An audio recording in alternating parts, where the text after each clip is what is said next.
20 July 1969.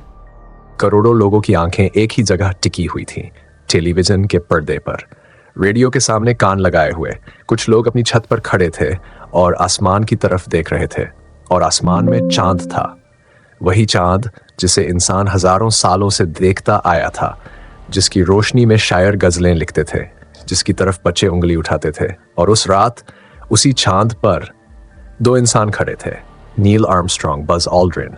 पहली बार इंसानी कदमों के निशान चांद की मिट्टी में दर्ज हुए थे। आर्मस्ट्रॉन्ग की आवाज धरती पर पहुंची, एक हल्की कांपती हुई आवाज। Apollo 11, this is Houston. All your systems are looking good going around the corner. We'll see you on the other side. Over. Roger. यह इंसान के लिए एक छोटा सा कदम है, लेकिन पूरी इंसानियत के लिए एक बहुत बड़ी छलांग। पूरी दुनिया एक पल के लिए सांस रोककर बैठ गई, लेकिन यह सफर आसान नहीं था। इसके पीछे थी एक जंग, बिना गोली जा, बिना खून की जंग। फिर भी दो महाशक्तियां आसमान जीतने की कोशिश कर रही थीं। यह कहानी उसी जंग की है और उस जीत की भी। साल था 1957. अमेरिका और सोवियत यूनियन दुनिया की दो सबसे ताकतवर ताकतें। लेकिन यह जंग सिर्फ जमीन पर नहीं थी, आसमान में भी थी।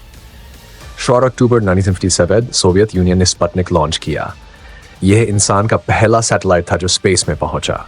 अमेरिका हैरान रह गया। फिर 1960 यूरी गगारिन स्पेस में गए। वह पहले इंसान बने जो धरती से बाहर गए और वापस आए। इसके बाद अमेरिका के राष्ट्रपति जॉन एफ कैनेडी ने फैसला किया। उन्होंने कहा, इस दशक के खत्म होने से पहले इंसान को चांद पर भेजेंगे। मंचन 67 अपोलो 1 में हादसा हुआ। 3 एस्ट्रोनॉट आग में जलकर मर गए, लेकिन नासा रुका नहीं। 6 जुलाई 1969 अपोलो 11 लॉन्च हुआ। 3 astronaut Armstrong, Aldrin, Collins 4 lakh kilometre का सफर। 19 जुलाई चांद की कक्षा में पहुंचे। लैंडिंग के समय अलार्म बजा, लेकिन मिशन जारी रहा। फ्यूल सिर्फ 5% बचा था। आखिरी 30 second, the eagle has landed. फिर आर्मस्ट्रॉन्ग ने चांद पर कदम रखा। वापसी के वक्त स्विच टूट चुका था। बज ऑल्ड्रिन ने एक पेन से इंजन चालू किया। 6 जुलाई में 1969 वे सुरक्षित धरती पर लौट आए। अगर वे मर जाते तो रिचर्ड निक्सन की एक स्पीच तैयार थी। आज भी लोग कहते हैं, क्या यह सच था? लेकिन सच यही है, इंसान चांद पर गया था। और यह सिर्फ विज्ञान की जीत नहीं थी, यह इंसान के हौसले की जीत थी। अगर इंसान ठान ले तो वह चांद क्या, सितारों तक पहुंच सकता है।